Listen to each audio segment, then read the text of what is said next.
Buenas noches, queridos colegas y amigos. Es para mí un gran gusto saludarlos y estar en contacto con ustedes, aunque sea a través de este medio. A nombre de la Sociedad Mexicana de Neumología y Cirugía de Tórax, les damos la más cordial bienvenida a este webinar en el que trataremos uno de los problemas que tenemos que tener en mente junto con otras patologías respiratorias durante esta terrible pandemia que estamos viviendo. El día de hoy nos toca hablar de las enfermedades intersticiales. La semana pasada abordamos el tema de asma, otra de las enfermedades prevalentes que nos pueden dar mucho problema durante esta crisis sanitaria que estamos viviendo. El día de hoy tenemos a 3 expertos en enfermedades intersticiales que seguramente nos van a ayudar a aclarar muchas de las dudas que estamos teniendo en la coexistencia de estas dos enfermedades. Yo quisiera agradecer a la compañía Behringer México el apoyo que nos han dado para realizar este evento a través de un gran educativo y restricto en el que nos permitieron elaborar el contenido académico de las presentaciones que ustedes van a ver a continuación. Estamos trabajando juntos por la neumología y creemos que esa es la mejor manera que podamos sacar adelante nuestra especialidad. El primer tema que vamos a ver en estos momentos es, a manera de introducción, es repasar la epidemiología de COVID-19. Y más que repetir la lluvia de estadísticas que hemos estado recibiendo día a día a nivel internacional, a nivel nacional y a nivel local, voy a tocar algunos puntos que pudieran ser de interés, que nos darían que pensar en la manera como estamos midiendo este problema que vivimos día a día. Voy a usar esta tabla, que es una de las primeras tablas que tuvimos disponibles describiendo la epidemiología de COVID-19. Esta es una tabla clásica que la pongo en interrogaciones porque a lo mejor ya tenemos que pensar de una manera diferente y considerar números nuevos para lo que estamos viendo aquí. Básicamente esta tabla divide a los pacientes en pacientes leves, las 2 franjas de arriba, y pacientes severos, las 2 franjas de abajo. Dentro de los leves tenemos un grupo 30% sin síntomas, cuya mortalidad es 0. Tenemos un grupo con síntomas leves moderados, ocupa el 55% de los pacientes, es el grupo más numeroso, con una mortalidad también de 0. Y luego caemos en los severos. Estos serían los severos que no van a terapia intensiva con una mortalidad de 15%, y los severos que van a terapia intensiva, afortunadamente son la minoría, con una mortalidad del 50%. Esto es lo que hasta el momento se nos ha descrito y se nos ha puesto como la pauta a seguir y como un comparador de lo que deberíamos tener en los diferentes países. Pero quiero tocar algunos aspectos que nos hagan reflexionar sobre esos números. Y yo creo que la primera pregunta que todos quisiéramos contestarnos es ¿cuántos casos de COVID-19 hay en México? Y aunque este mapa no es un mapa actualizado, me gustó por lo colorido que está, por todos los números que vienen, y eso es lo que traemos en la mente. En cada región la situación es diferente, los números son muchísimos y cada día van cambiando. ¿Cuántos casos de COVID-19 tenemos en México? Yo trataría de contestarlo abordando 3 aspectos.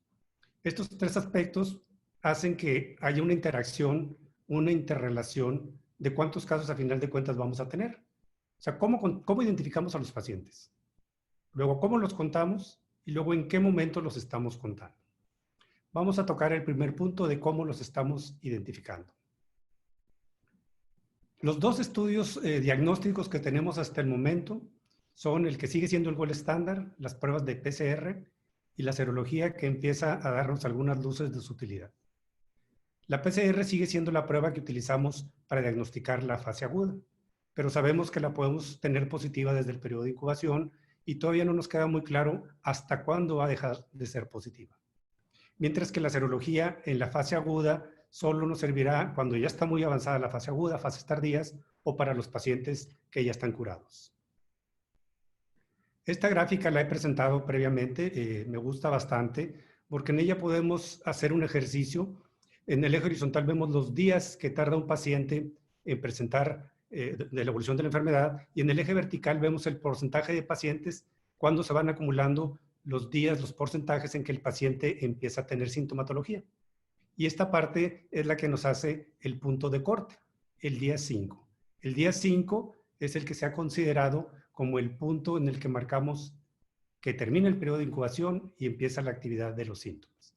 Es decir, entonces tenemos una fase de incubación que dura aproximadamente 5 días, Y la que puede durar mucho más tiempo es la fase en la que está sintomática. Y aquí esquemáticamente yo pongo la que más dura son los pacientes severos, si es que no fallecen antes.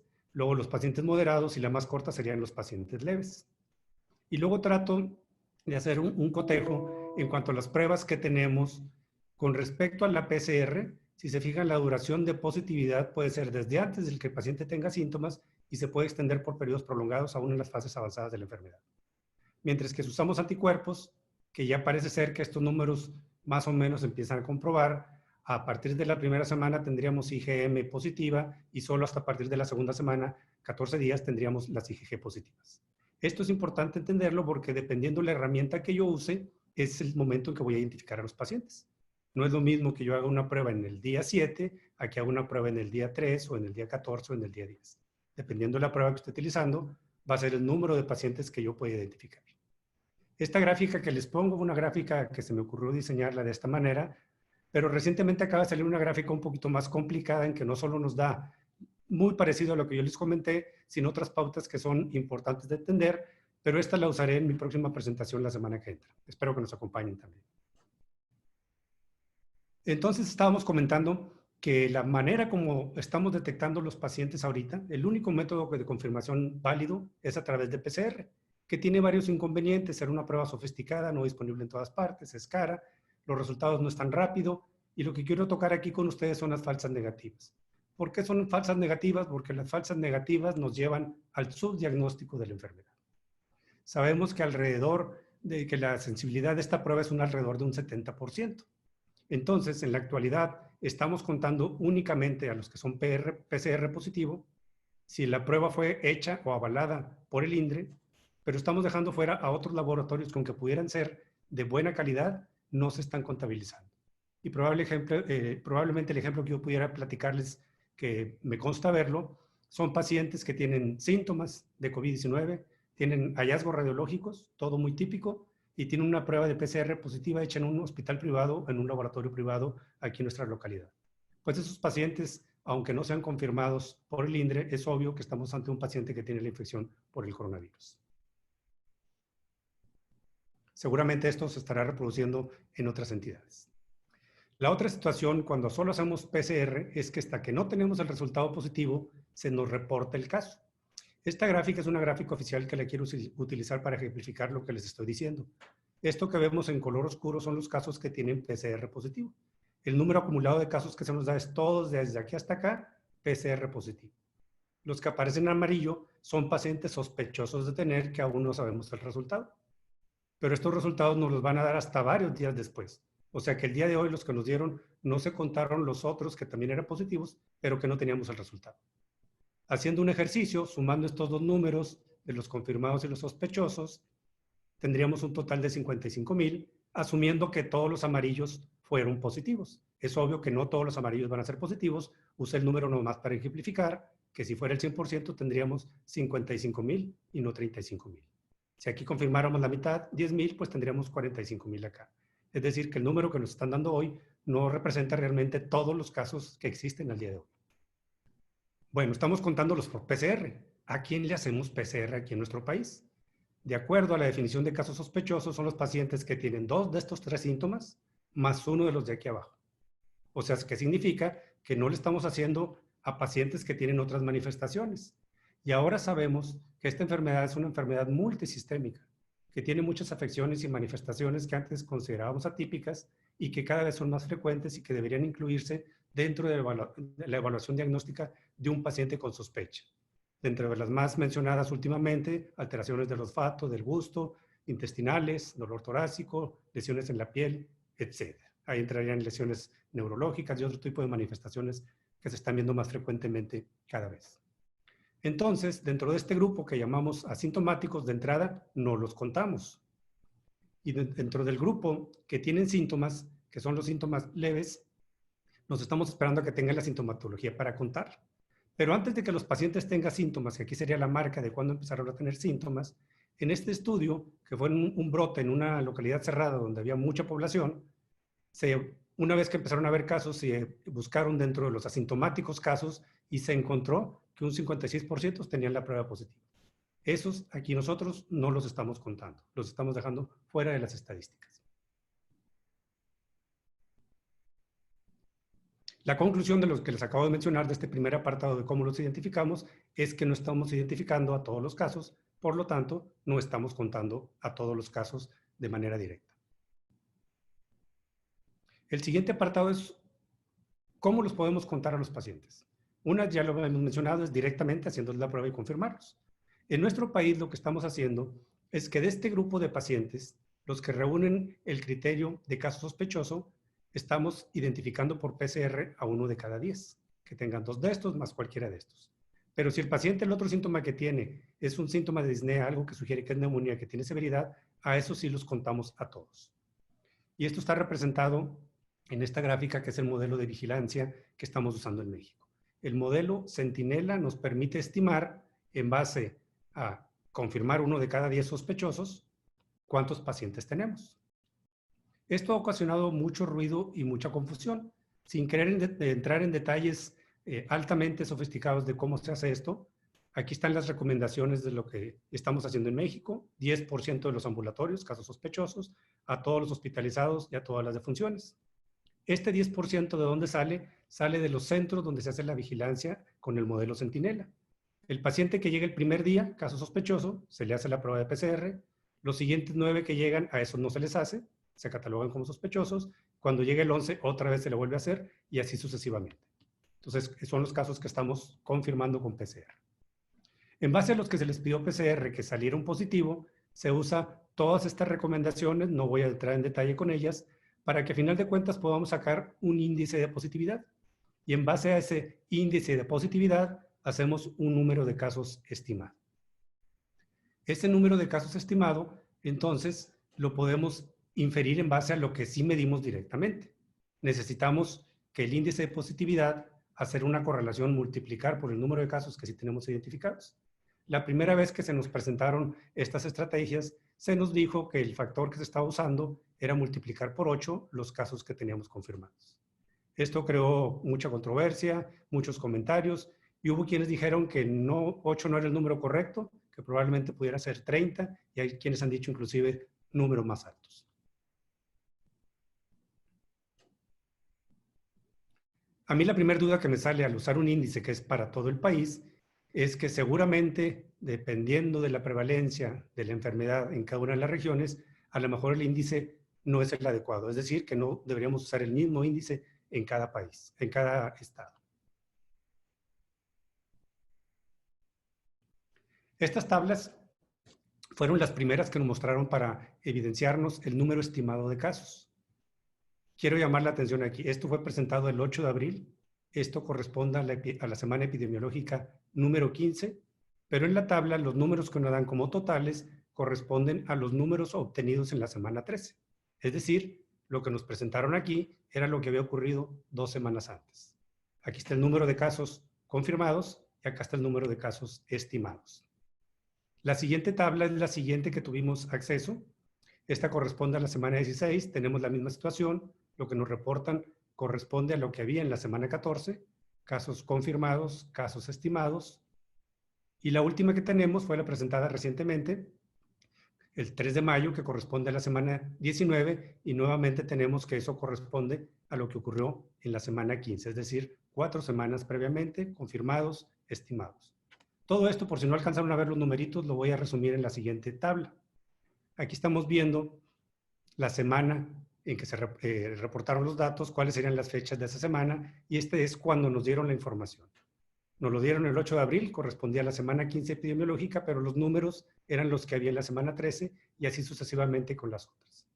¿Por qué cambia estos números donde dice estimación inicial y última estimación? Porque la primera vez que la sacaron era esta. Cuando se actualizó, salieron resultados positivos, se sumaron y hay más. Pero este era el total de casos acumulados en la última información, que es la que se dio acá, para estas fechas. Entonces aquí teníamos 26,000, aquí casi el doble, 55,000, y para esta fecha, 3 de mayo, se nos reportaron 104,000, pero fíjense que esta fecha corresponde a la semana epidemiológica que ocurrió entre el 15 y el 11 de abril. Es decir, que hace un mes ya teníamos 104,000 casos estimados.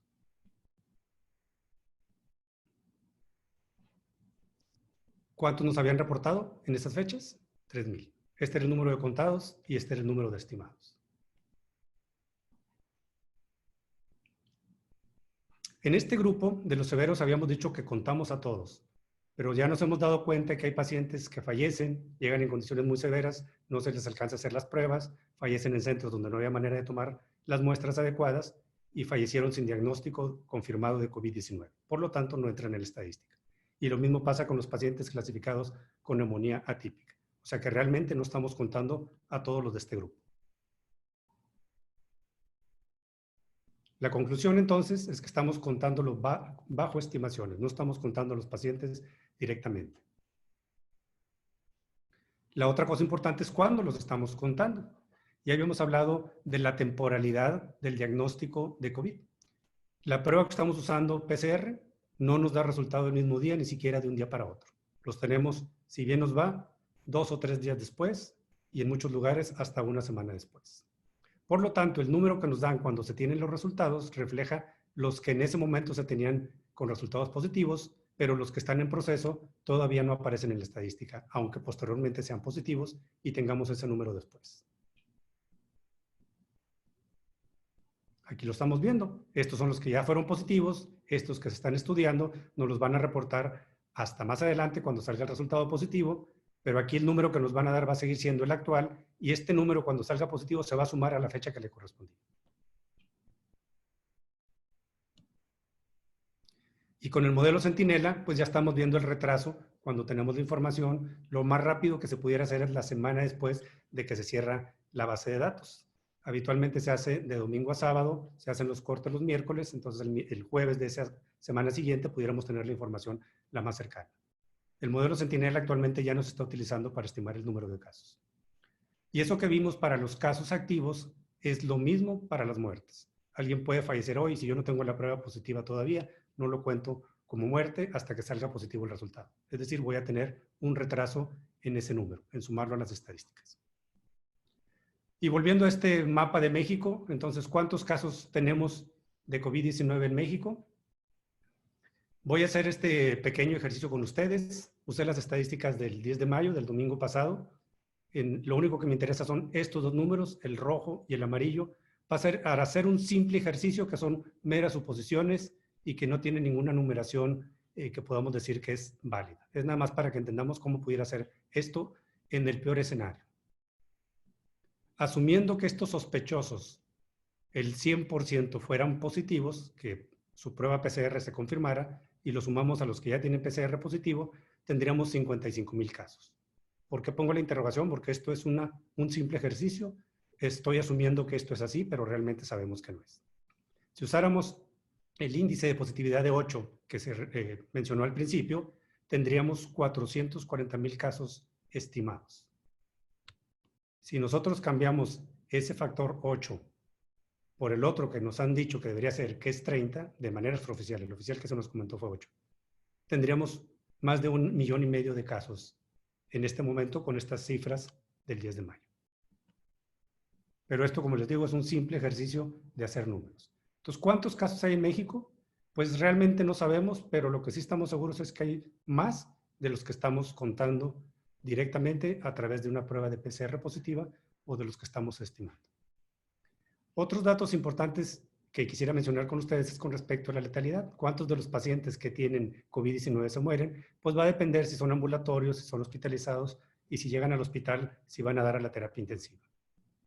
El número que se nos había enseñado eran estos, eran números fáciles de recordar, que de los pacientes con cuadros severos solo el 15% se moría y los críticos, la mitad de ellos se moría. No voy a hablar de todas las estadísticas que han salido al respecto, solo mencionaré 2 artículos. Son pacientes con neumonías severas. Este renglón son los que no fueron a terapia intensiva, mortalidad entre 28 y 62%. Estos son los que fueron a terapia intensiva, mortalidades 97-81%. Es decir, mortalidades mucho más altas de las que estábamos acostumbrados a estar manejando y por lo tanto pudiéramos inferir que a lo mejor esto es lo mínimo de mortalidad que esperaríamos en este grupo de pacientes. En México este número se está reportando alrededor del 56% de mortalidad. Y finalmente, ya para cerrar, ¿ha valido la pena todo este esfuerzo que ha hecho el pueblo de México de quedarse en su casa? Les voy a presentar lo que pasó en China. Es importante recordar estas, no nemotecnia, estas nominaciones que se nos han dado, el famoso R0, y ahora que se está usando más el RT. El R0 es el potencial de que una persona pueda contagiar a más. Vamos a redondear a 4. El RT es lo mismo, pero en función de tiempo, que sería 5 días. Y esto cuenta, esta persona enferma, cuántos contagió él directamente, no los que siguieron después.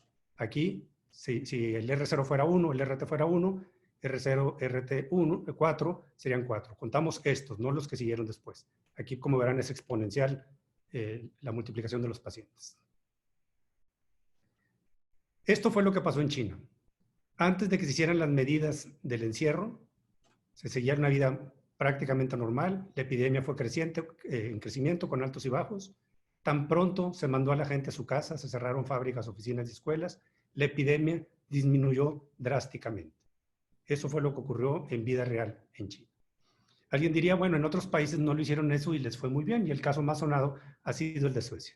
Les pediré que pongan atención primero al mapa. Entre más oscuro esté el color, significa que ese país tuvo más mortalidad de la esperada. No directamente por COVID-19, sino en términos generales. Si nos vamos a la mortalidad relacionada con COVID, alguien decía, bueno, Suecia se le murieron muy poquitos pacientes, 3.040, pero sus países vecinos, si se fijan, tuvieron mucho menos mortalidad que ellos. Ellos sí se fueron al encierro, aquí no hubo encierro. Hubo medidas de aislamiento, de distanciamiento social, pero no hubo el encierro de oficinas, escuelas y muchas otras actividades donde se juntaba mucho público. Si nos vamos a la tasa de mortalidad, pueden ver que lo que ocurrió en Suecia en mortalidad se asemeja a lo que ocurrió en otros países en los que se implementó de manera tardía el encierro. Por lo tanto, yo creo que desde mi punto de vista ha valido la pena y yo los invitaría a que sigamos promoviendo que nos quedemos todos en casa. Con esto termino mi presentación. Una disculpa por los retrasos que hubo en la transmisión. Vamos a dar paso a la siguiente ponencia. La siguiente ponencia va a estar a cargo del doctor Omar Barreto.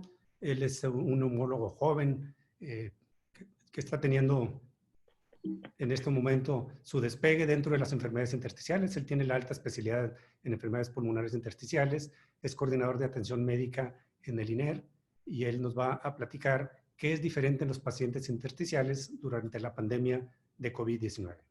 Adelante, Omar. Pues buena tarde a todos. Un placer estar pues en este día, por lo menos a través de este medio, en contacto con todos.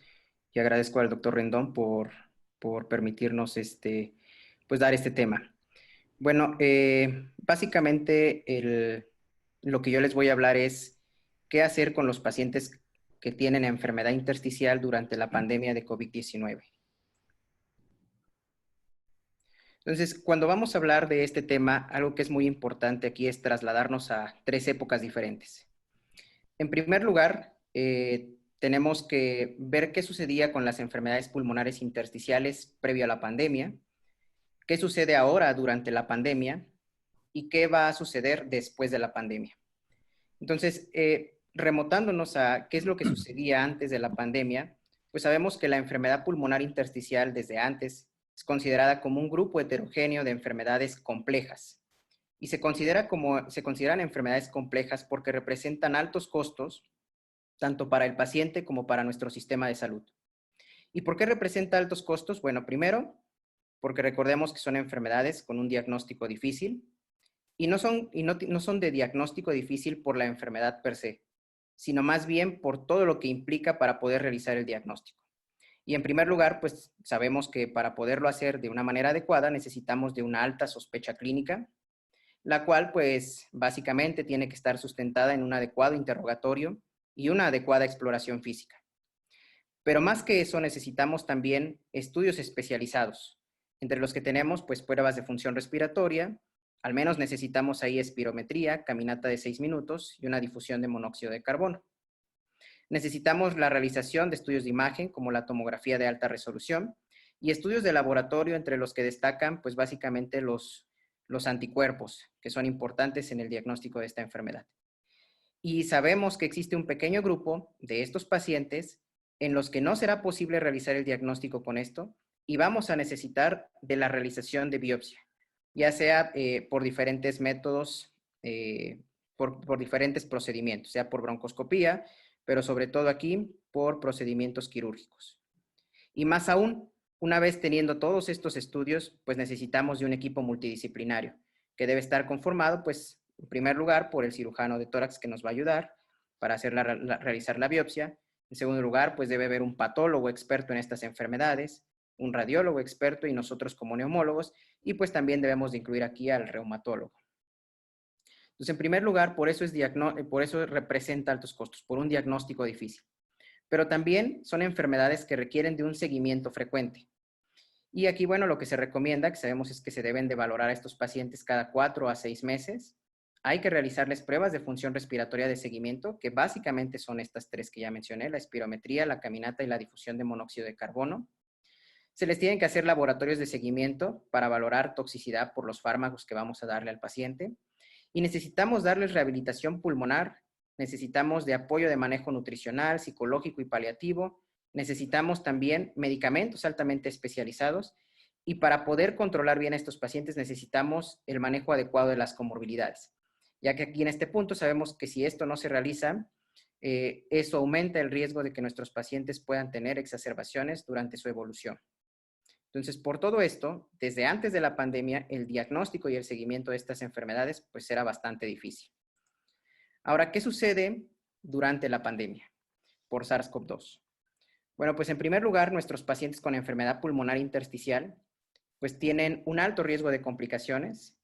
En primer lugar, por la misma enfermedad y en segundo lugar, por los diferentes medicamentos que pueden tener algunos de ellos, sobre todo en terapia inmunosupresora.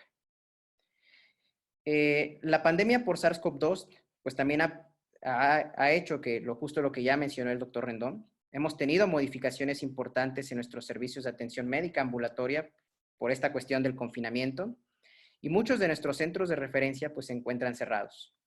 ¿Qué es lo que está ocasionando todo esto? Pues va a ocasionar que haya un retraso en las consultas de primera vez y en las subsecuentes. Y lo peor es que no está claro para cuándo se restablecerá la normalidad ni de qué manera se va a realizar. Es decir, no sabemos si posterior a que disminuyan nuestros casos, la vida va a poderse llevar como anteriormente lo hacíamos y vamos a poder ver a los pacientes como antes, o si se tendrán que hacer algunas modificaciones. Ya que mientras no tengamos una vacuna, pues seguramente sí vamos a tener que hacer algunas modificaciones para valorar a nuestros pacientes.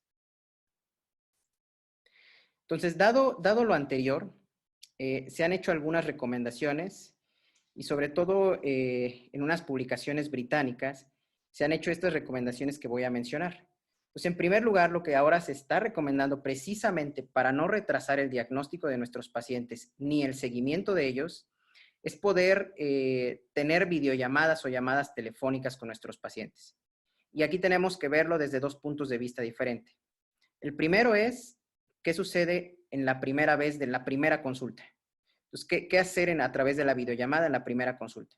Lo que se está recomendando es hacer un prellenado de la historia clínica, ya que aquí es importante mencionar que, pues, recordemos que en el caso de la enfermedad pulmonar intersticial y en todas las enfermedades, pero particularmente en estas, pues es muy importante la exploración física. Entonces, una limitante importante a la hora de hacer una visita de primera vez es que no vamos a tener al paciente ahí para explorarlo. Pero sí lo tenemos ahí a través de videollamada para poder hacer el interrogatorio buscando factores de riesgo y todos los síntomas que puedan estar relacionados con enfermedad intersticial. Entonces, eso es lo que se recomienda realizar en la visita de primera vez. Y en nuestros pacientes de seguimiento, o que ya son subsecuentes, pues ahí es más fácil porque ahí la consulta pues debe estar enfocada a ver cómo va la evolución de nuestros pacientes y a buscar datos de toxicidad farmacológica. Y en estas visitas de videollamada, lo que se está recomendando de manera muy importante es desde ahí buscar o hacer un interrogatorio dirigido para buscar síntomas asociados a COVID-19. Justo todos los que ya mencionó el doctor Rendón. Entonces aquí va a ser importante que de hoy en adelante pues los tengamos presentes. Ahora, eso es con respecto a cómo poder hacer el interrogatorio. Pero por el otro lado, sabemos que nuestros pacientes con enfermedad intersticial pues necesitan de la realización de pruebas de función pulmonar porque estas pruebas pues son importantes, uno para el diagnóstico, como pronóstico y para el seguimiento de nuestros pacientes. Entonces, ¿qué es lo que nos están recomendando? Pues bueno, vean, por el momento estas pruebas de función pulmonar no se consideran urgentes. ¿Qué se recomienda? Utilizar las pruebas de función pulmonar de los 6 meses previos. De tal manera que ahorita cuando tengamos pacientes en tratamiento, será un tanto difícil evaluar la caída de más del 10% en FVC o más del 15% en DLCO. Ahora, en los pacientes en los que sea muy necesario, que sea urgente la realización de las pruebas de función pulmonar, ahí los laboratorios de función pulmonar deberán de tener protocolos establecidos para su realización. Y recientemente se publicaron también estas recomendaciones en la RS de qué es lo que deben de contar los sitios donde se realicen estas pruebas de función pulmonar. Y esto pues creo que un tanto va encaminado también para nuestros consultorios, donde podemos realizar pues espirometría. Entonces lo primero que se recomienda es limitar la realización de pruebas de función pulmonar a casos que sean extremadamente necesarios. En segundo lugar, no se deben de realizar pruebas de función pulmonar a pacientes con síntomas de COVID. Entonces, toda área donde se van a realizar espirometrías deben de contar con un triage, deben de contar con un checklist de los síntomas de COVID-19 y poder hacer el diagnóstico antes de la realización. En el caso de los pacientes que ya tengan la enfermedad, no deberá de realizarse la prueba de función pulmonar hasta 30 días después de que haya pasado la infección. Se debe de adaptar el área de las pruebas y el personal que vaya a hacer la prueba debe utilizar equipo de protección para la realización de la prueba. En los diferentes tipos de espirómetros que contemos, si tenemos neumotacógrafos, pues se recomienda usar filtros para bacterias y virus que soporten flujos expiratorios altos, de 600 a 700 litros por minuto. Debe de reorganizarse el área de espera. Se recomienda que la distancia entre paciente y paciente sea de al menos 2 metros y en el área de espera nuestros pacientes deben de estar con cubrebocas. También se recomienda que se ajusten los tiempos con tiempo extra para desinfección del equipo. Esto de 15 minutos, se recomiendan 15 minutos de ventilación del área. Eso es también una parte de las recomendaciones. Entonces, eso es con respecto a las pruebas de función pulmonar. Entonces, en general no las debemos de realizar, solo en casos muy necesarios en los que vaya a modificar nuestra toma de decisiones. En tercer lugar, la tomografía de tórax de alta resolución. En este caso sí se permite su realización, pero únicamente cuando vayamos a obtener información esencial, igual para la toma de decisiones en el manejo a corto plazo. Esta sería más recomendada en pacientes que sean de primera vez, en los que vamos a iniciar la evaluación. Y en pacientes subsecuentes, pues podría realizarse a través de sitios de urgencias cuando tienen síntomas de exacerbación. Si no es así, no se recomienda hacer. Ahora, debe de realizarse en horas poco transitadas y en sitios que igual cuenten con protocolos de bioseguridad. En esta parte, perdón, de la tomografía de alta resolución y de imagen, aquí ahora es importante que también diferenciemos con lo que está sucediendo con las manifestaciones que se presentan por SARS-CoV-2. Y esto es en lo que va a hablar más a profundidad la doctora Mayra. Ahora, ¿cuáles son otras de las recomendaciones que debemos de seguir para nuestros pacientes con enfermedad pulmonar intersticial? Bueno, pues los estudios de laboratorio, esos no deben de detenerse, deben de seguir realizándose. Y en este punto lo que se recomienda es igual que mandemos a nuestros pacientes a laboratorios en los que puedan contar igual y cuenten igual con protocolos de bioseguridad. Y de ser posible, lo que se recomienda es que los laboratorios puedan acudir a la casa del paciente para la toma de las muestras. Esto es muy importante tanto a la hora de hacer el diagnóstico, previo a iniciar algún tratamiento y en el seguimiento para evaluar toxicidad por los fármacos que vamos a dar en nuestros pacientes. Ahora, los pacientes que tengan que acudir a la consulta externa, que sea necesario verlos, en los que ya después de que hayamos hecho el interrogatorio y los hayamos visto por primera vez por videollamada y tengamos que hacerles una exploración física para buscar más datos, se les debe de verificar su temperatura previo a la llegada al consultorio y nuevamente volver a repetir ahí el cuestionario para buscar síntomas por SARS-CoV-2. Se deben de evitar los procedimientos invasivos ambulatorios. En este momento no está recomendado la realización como parte del diagnóstico de broncoscopía ni de procedimientos de toma de biopsia mediante cirugía. Aquí lo que se recomienda es que con los datos que se puedan obtener previamente, se haga un equipo multidisciplinario, igual por videollamada, y que se pueda valorar cuál es la precisión del diagnóstico. Si con todos los datos anteriores se tiene una precisión de más del 90%, pues no será necesario realizar ninguno de estos procedimientos.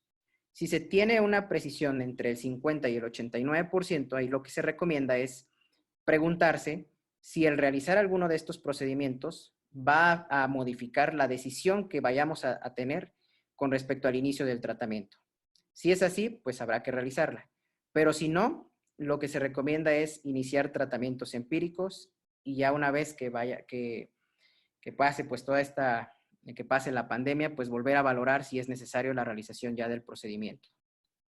Y finalmente, con respecto a los medicamentos, pues se debe de continuar el tratamiento, no se deben de hacer modificaciones, y en esto también va a ahondar más la doctora Ivette Buendía. ¿Pero qué se recomienda? Bueno, que el medicamento sea enviado al domicilio del paciente o bien que un familiar pueda estar yendo a traer el medicamento. Entonces, eso es lo que tenemos que hacer durante la pandemia por COVID. Ahora, ¿qué es lo que esperamos después de la pandemia? O sea, esto es post-pandemia. Entonces, lo que se espera posterior a todo esto es que en toda consulta que hagamos después de esto, tendremos que evaluar previamente la posibilidad de infección por SARS-CoV-2.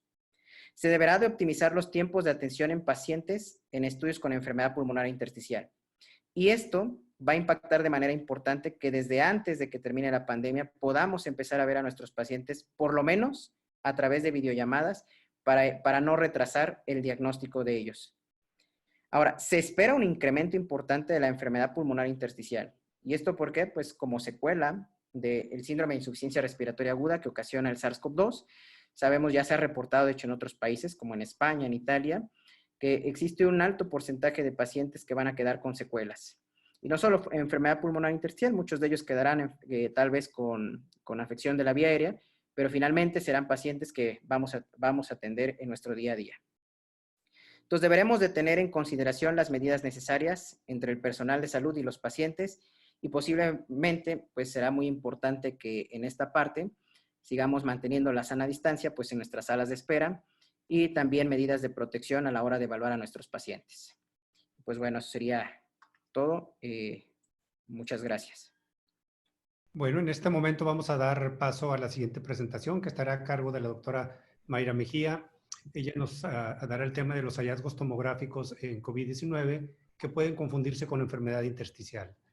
La doctora Mejía, ella es neumóloga, es la jefa de la sección de enfermedades intersticiales y ambientales de nuestra sociedad, es jefa de la clínica de intersticiales del INER y es nuestra presidenta saliente de la Sociedad Mexicana de Neumología y Cirugía de Tórax. Mayra, adelante, por favor. Hola, buenas noches. Muchas gracias por la invitación.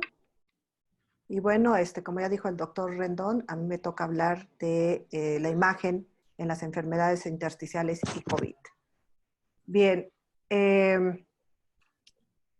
vamos a ver nosotros que las enfermedades intersticiales es un grupo muy amplio de enfermedades que van a tener un cuadro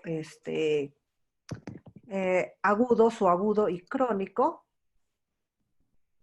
Y vamos a checar nosotros que el comportamiento de esas enfermedades en su forma aguda se puede llegar a confundir en muchas ocasiones con lo que pasa en la neumonía por COVID. Como podemos ver en esta diapositiva, la infección por COVID, pues actualmente es un peligro para la salud mundial, representa una enfermedad altamente infecciosa y bueno, la neumonía asociada va a presentar síntomas que son variables, que pueden ir desde leves a graves. Cuando uno tiene un paciente con una neumonía y checa a veces la prueba definitiva del diagnóstico, sabemos que hay limitaciones, como ya nos lo mencionó el doctor Rendón, en donde vamos a tener falsos negativos, a veces el muestreo es limitado y hay escasez de kits. Por lo cual se ha visto que la tomografía empieza a tomar una gran importancia en el diagnóstico de la enfermedad y va a reconocer a las formas tanto tempranas como graves de la enfermedad y en algunas ocasiones puede preceder a los síntomas de la enfermedad y vamos a tener imágenes, aunque no haya datos clínicos en el paciente.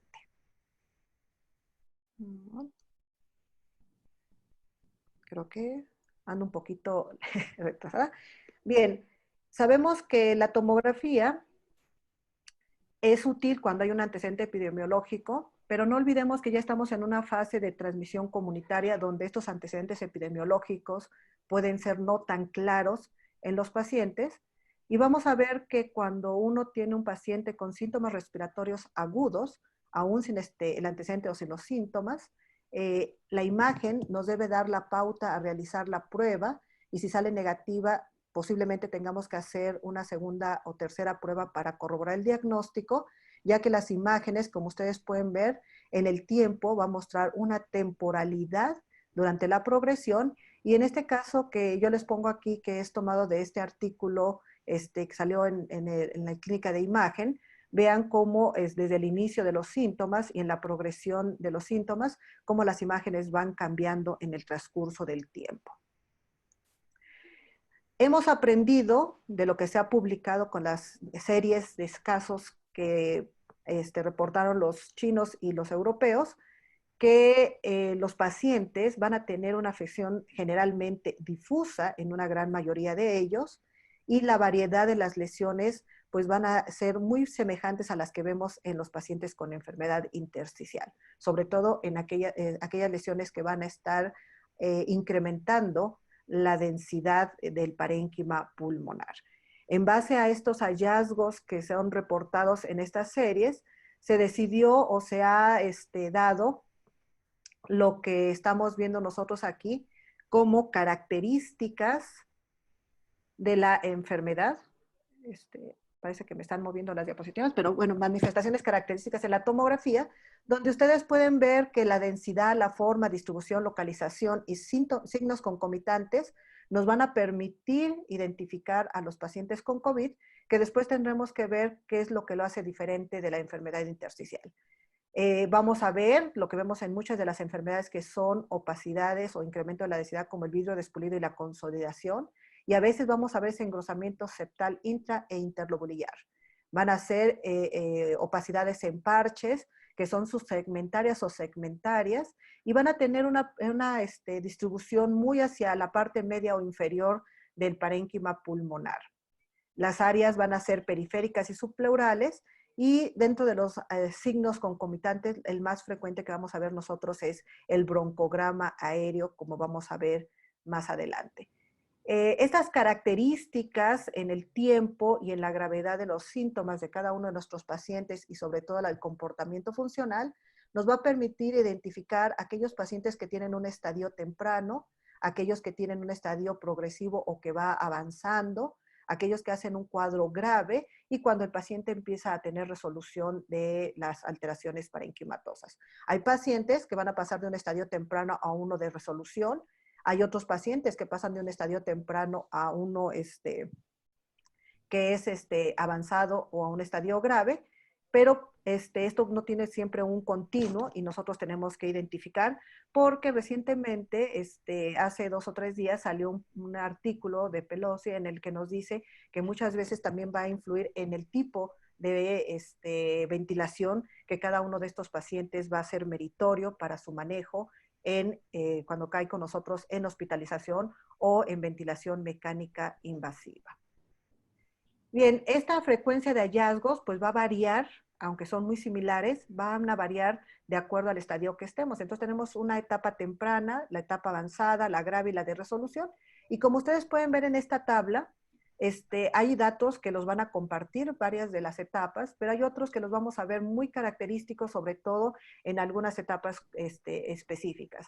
Por ejemplo, la etapa temprana, característicamente lo que vemos son vidrio despulido en parche, con una distribución muy característica, como les voy a mostrar más adelante en las imágenes. Y vamos a ver que las formas graves lo que van a tener son áreas francas de consolidación. Y cuando tenemos pacientes que están en resolución, vamos a ver estas opacidades lineales, que mucha gente lo pone como trazos o bandas fibróticas y que muchas veces podrían ser más colapsos pulmonares más que fibrosis, pero no lo podemos saber a tan poco tiempo de una pandemia, pero si tomamos en cuenta lo que hemos aprendido de influenza, vemos que no son secuelas fibróticas lo que están presentando estos pacientes. Bien, en base a esto que nosotros vemos, ¿sí? Y a la clasificación, no se les olvide recordar lo que les había mencionado. Los pacientes van a tener cierto predominio de lesiones de acuerdo a la semana de evolución que los veamos. Como ustedes pueden ver, si nosotros lo agarramos en etapas tempranas o tardías, pues el tipo de imagen que vamos a tener pues va a ir variando desde estas opacidades en vidrio despulido, áreas de consolidación, las atelectasias o incluso estas bandas de retracción que va quedando cuando va resolviendo. Entonces sí es bien importante que cuando uno va siguiendo al paciente y va mejorando o va empeorando, a veces tenemos que corroborar a través de imagen qué está sucediendo con los pacientes que tienen neumonía por COVID.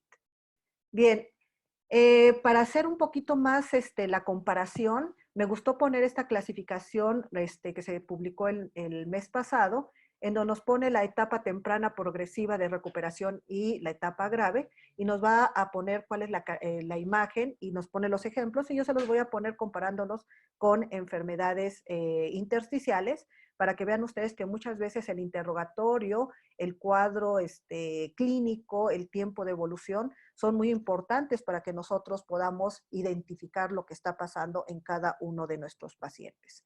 ¿Sí? Entonces vamos a tomar en cuenta esta clasificación con los ejemplos. Algunos de ellos, como ustedes pueden ver en esta diapositiva, los tomé directamente del artículo, en donde nos pone que la etapa temprana pues va a tener estas lesiones en vidrio despulido que son nodulares, que van a ser de bordes irregulares, como ustedes pueden ver. No tenemos bordes bien definidos dentro de la imagen, que pueden ser únicas o múltiples y que tienden a ser difusas en el parénquima pulmonar. Cuando uno ve esta imagen en los pacientes y tienen un cuadro febril o agudo de tos o de disnea, pues generalmente, aunque uno tenga una prueba negativa, sabe que esto seguramente va a ser un COVID positivo. Este es el ejemplo que yo les pongo del artículo. Vamos a ver un ejemplo de los casos que nosotros hemos recibido en el INER.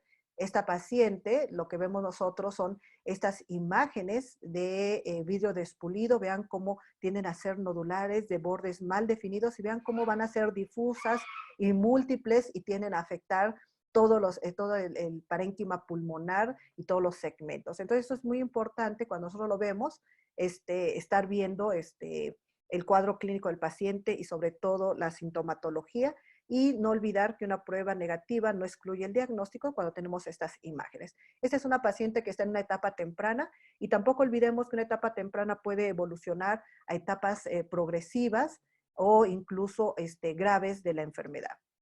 Bien, en esta diapositiva, pues yo les pongo dos casos, el anterior y donde ustedes ven que también tenemos estas pequeñas opacidades de incremento de la densidad de vidrio despulido que tienden a ser redondeadas de bordes mal definidos, y conforme vamos bajando, vean cómo tienden a tener una distribución periférica, subpleural y que es difusa. Sin embargo, cuando nosotros hacemos una evaluación de toda la tomografía y llegamos a las partes más basales, pues lo que vamos a ver son estas lesiones quísticas, y cuando vemos, pues tenemos una imagen en perfusión en mosaico.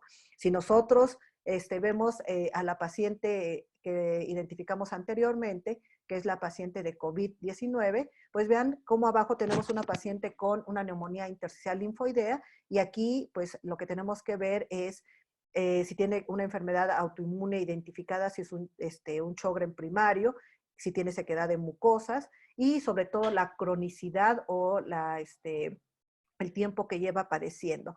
Pero si yo no tuviera antecedentes y solamente viera uno o dos cortes y no llegara a los cortes inferiores, vean cómo fácilmente se puede confundir con lo que estamos nosotros viendo aquí. Bien, también esta misma paciente, como ustedes pueden ver, podemos tener la presencia de estas lesiones, y si yo lo comparo con un paciente intersticial, vean cómo la presencia de múltiples lesiones pues nos va a hacer sospechar si no tenemos el antecedente clínico. Y lo que vamos a ver nosotros, a diferencia de la paciente COVID que hemos estado hablando, es que tenemos una neumonía intersticial descamativa.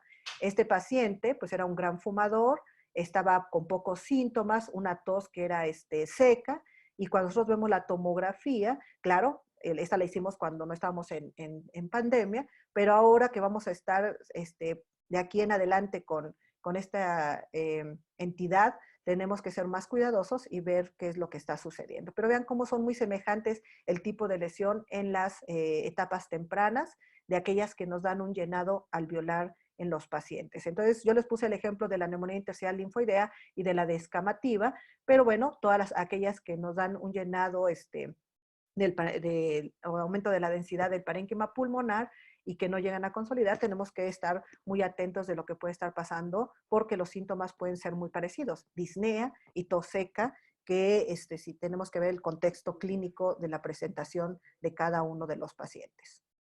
Bien, la etapa segunda o la progresiva es donde el paciente ya presenta estas opacidades mucho más difusas, empezamos a ver un incremento, empezamos a ver en algunas zonas reticulación, este es el ejemplo del artículo, y yo les quiero poner uno de los casos que nosotros vimos recientemente, donde vemos ese gran incremento y las lesiones son mucho más extensas, vemos la reticulación y algunas zonas van a aparecer que son áreas que están empezando a hacer pavimentación, ¿sí? Van a tener una distribución periférica, que es lo que estamos muy acostumbrados a ver en algunas entidades como la neumonía eosinofílica o la hemorragia alveolar, que son las alas de mariposa, ¿sí? Entonces, el negativo de alas de mariposa, que es muy característico. Este paciente nuestro, vamos a ver después cómo progresó de la fase progresiva, cómo llegó a una fase más grave de la evolución.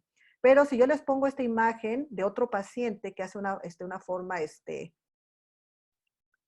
progresiva, vean ustedes cómo lo que vamos a tener son zonas de este incremento de la densidad con reticulación y muchas veces lo que vamos a ver es un respeto del área subpleural, ¿sí? Que si nosotros lo comparamos con la tomografía que les puse abajo, perdón, alguien me está moviendo el cursor.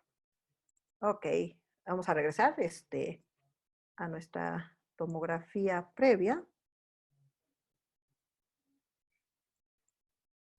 Ok, aquí estamos en la tomografía previa. Si ustedes ven en este caso tenemos reticulación, vemos bronquiectasias por tracción, ¿sí? Pero vemos un incremento de la densidad con apertura del esófago. Si nosotros los viéramos sin el antecedente o sin estar viviendo una pandemia, lo que estaríamos pensando en ambos casos es que son neumonías intersticiales no específicas, que no sabemos si realmente en COVID realmente estén presentando este tipo de alteración a nivel parenquimatoso, porque no estamos haciendo biopsias ni autopsias y no podemos saber si además de eso estamos teniendo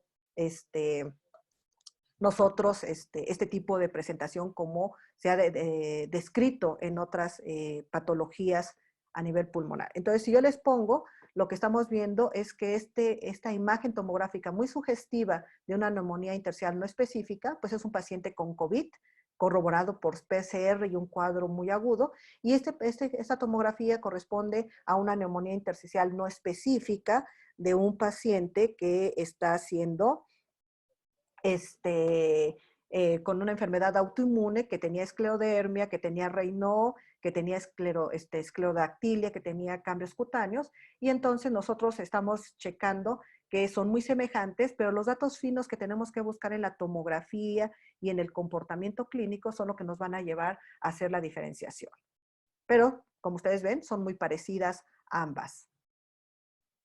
Ok, vamos a ver nosotros después de que vimos la fase progresiva y que estamos teniendo ese llenado y que se parecen a las de la neumonía intersticial no específica, vamos a checar nosotros que la neumonía intersticial no específica, su característica es esta opacidad en vidrio despulido con reticulación, y no olvidar que las bronquiectasias por tracción son muy características, no tienen panal de abeja y sobre todo que la distribución es basal, y que puede dar ese respecto subpleural, como hemos visto en el caso de COVID y de el paciente con esclerodermia. Pasamos a la fase de recuperación. Esta es la imagen del artículo, ¿sí? En donde lo que vemos son esas atelectasias y esas bandas de retracción de fibrosis residual, ¿sí? Que lo hace la característica cuando el paciente se está recuperando de la infección o está saliendo del cuadro de la neumonía viral. Entonces, si yo les pongo estas dos tomografías, vamos a ver tanto la de arriba como la de abajo, que se parecen mucho cómo ha disminuido las imágenes. Vemos que ya son muy poquitas, empezamos a ver las bandas de retracción, ¿sí? Y lo que estamos viendo nosotros en estos casos es que tenemos un paciente de COVID que está prácticamente a punto de irse de alta, ya con PCR negativo, con saturación normal, todavía con imagen tomográfica, y el paciente con una neumonía intersticial que está respondiendo al esteroide, que tiene una enfermedad autoinmune de base. Este era el caso de un paciente con una neumonía intersticial no específica en un síndrome antisintetasa que está respondiendo al tratamiento. Entonces vean cómo se parecen mucho y bueno, aquí lo que tenemos que tener en cuenta es cuál fue el contexto y como dijo el doctor Barreto, de hoy en adelante siempre tendremos que tener en mente hacer las preguntas epidemiológicas y buscar intencionadamente si no están con el proceso de infección. Bien, vamos a la etapa que uno no quisiera verla, que puede ser de una etapa temprana o progresiva, pasar a esta etapa grave, que es la de llenado alveolar con zonas de consolidación, en donde lo que vamos a ver es un pulmón blanco en un paciente que ha tenido un deterioro respiratorio muy, muy grave. ¿Sí? Entonces, este pulmón blanco, pues sabemos que lo que estamos teniendo es un gran daño pulmonar y de los pacientes y sobre todo una ventilación. Uno de los casos que les había puesto anteriormente progresó, hizo esta etapa grave, en donde lo que ustedes pueden ver en esas zonas que teníamos de opacidad, de vidrio despulido con reticulación, pues ya empezamos a ver las zonas de consolidación con el broncograma aéreo, con el llenado alveolar y la pérdida de volumen pulmonar. Entonces tenemos un pulmón blanco en donde sabemos que el grado de sufrimiento respiratorio y la posibilidad de muerte en este caso pues es muy, muy elevada. ¿Sí? Aquí yo les pongo otro caso de un paciente intersticial que de repente suspendió su tratamiento y se prende de esta forma, hace múltiples zonas consolidativas, vean el broncograma aéreo, el incremento de la ansiedad, la pavimentación, y lo que tenemos en este caso era una paciente ya diagnosticada con un patrón de neumonía intersticial no específica y neumonía organizada en un síndrome antisintetasa. Esta paciente, cuando se agudizó, se hizo la broncoscopía, se hicieron los cultivos, porque en aquella época no había contraindicación por los aerosoles, se vio que todo era negativa, se le dio su inmunosupresión y la paciente pues salió de este evento inflamatorio tan importante. Pero si uno lo viera y no tiene el antecedente, pues podría pensar que es un paciente COVID y pues uno se enfrenta a esto, ¿no? Por ejemplo, en este momento nosotros tenemos una paciente que parece autoinmune, salió con anticuerpos positivos, se exacerbó hace 3 semanas en época de COVID, viene con un cuadro febril de disnea, de tos, y bueno, cuando uno ve la imagen dice, bueno, es una etapa grave de la enfermedad, y bueno, la trata, pero todas sus pruebas para COVID, que son múltiples, han salido negativas, y pues desgraciadamente a esta paciente le tocó exacerbarse en época de pandemia, donde no podemos hacer su broncoscopía, donde no podemos hacer su biopsia pulmonar, y bueno, tenemos que guiarnos con los cultivos y con los anticuerpos para tratar de dar el mejor tratamiento posible y mejorar su funcionalidad. Aquí tengo otro donde ustedes pueden ver ese pulmón blanco con un incremento importante de las opacidades, la reticulación o la pavimentación, la distribución en áreas geográficas. El paciente venía muy hipoxémico, venía con una tos seca.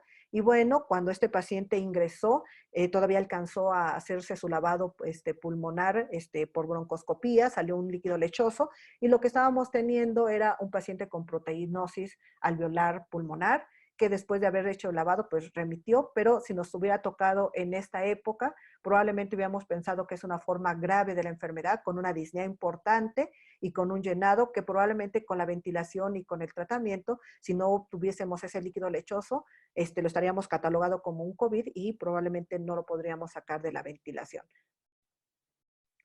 La etapa también grave puede presentarse con estas áreas de consolidación en parches subpleurales, como vemos en este caso, que fue la primera paciente que les puse en etapa temprana, que ella progresó, hizo estos cambios tomográficos y cayó en ventilación mecánica asistida, en donde lo que vemos son áreas que se parecen mucho a lo de una neumonía organizada. Si nosotros vemos las características de la neumonía organizada con la distribución, pues son lesiones que son muy parecidas y a veces el cuadro sistémico no está presente, sobre todo en los síndromes antisintetasa, y pueden caer rápidamente en ventilación, como lo vemos en aquellos pacientes que tienen el anticuerpo MDA5 y que a veces es de muy mal pronóstico porque pueden incluso llegar a fallecer. Si nosotros vemos y comparamos la tomografía de la paciente con un paciente autoinmune, vean que aunque el incremento de las opacidades son mucho más importantes en el paciente que tiene una neumonía organizada, pues son muy parecidas y tenemos que tener este diagnóstico siempre en mente, sobre todo en un centro de referencia donde tenemos pacientes que frecuentemente hacen este tipo de afección pulmonar intersticial.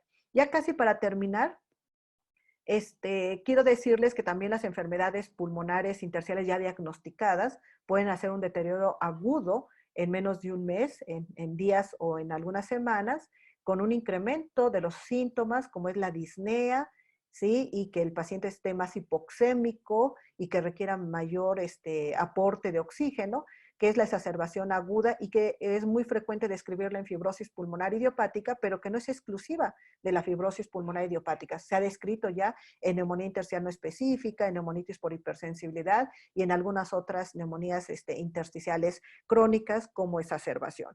Y entonces cuando uno ve un paciente con fibrosis y ve que tiene incremento de las densidades, antes de la pandemia, pues pensábamos, será bacteriano, será la exacerbación, pues vamos a darle esteroides y vamos a hacer los estudios para evaluarlo.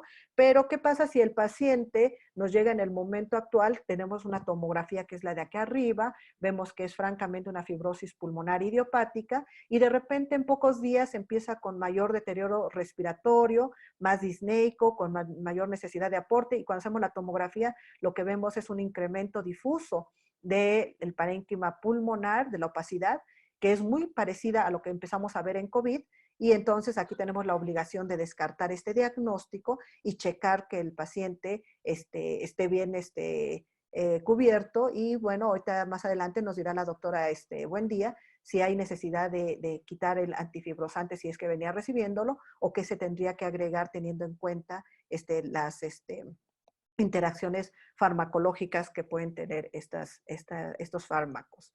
Y bueno, ya para terminar, les quiero dejar como mis conclusiones que la enfermedad pulmonar intersticial, sobre todo sus formas agudas y subagudas de la enfermedad, pueden presentar imágenes en tomografías muy parecidas a lo de los procesos agudos de otras etiologías, sobre todo las neumonías virales. En este caso estamos hablando de COVID, pero pues tenemos que tener en cuenta también cuando venga influenza, que puede llegarse a confundir.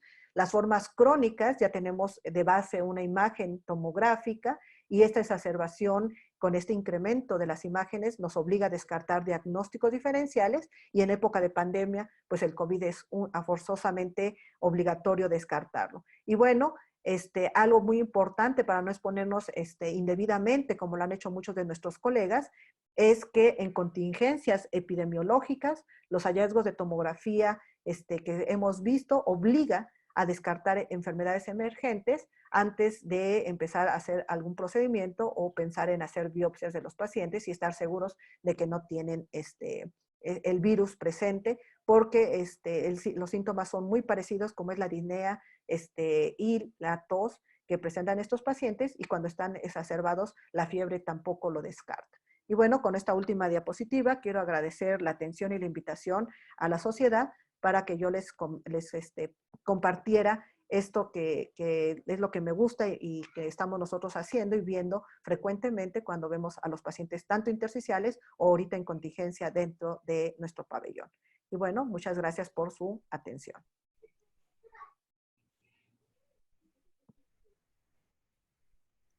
Muchas gracias a la doctora Mejía por la excelente presentación. Vamos a pasar a nuestra última ponencia, que estará a cargo de la doctora Ivette Buendía. Ivette es un doctor con especialidad en medicina interna y neumología. Tiene un doctorado en ciencias médicas, es la jefa de la sección de enfermedades intersticiales y ambientales de nuestra sociedad. Ella es investigadora en ciencias médicas D y es miembro del Sistema Nacional de Investigadores. Ella nos va a platicar de las recomendaciones del tratamiento en las enfermedades intersticiales durante y después de la pandemia por COVID-19. Ivette, adelante, por favor. Gracias, doctor Rendón. Agradezco mucho a la sociedad la oportunidad que nos dan y a todos los que están presentes acompañándonos para hablar, como ya decía la doctora Mayra, de lo que nos gusta, que son las enfermedades intersticiales, y que pensábamos que por la pandemia no íbamos a estar presentes, pero como ya pudieron ver, no se van a deshacer de nosotros tan fácilmente en esta época. Entonces, vamos a hablar del tratamiento y realmente quiero comentarles que no hay tanta información, estamos aprendiendo todos de esta pandemia y en general los grupos internacionales también.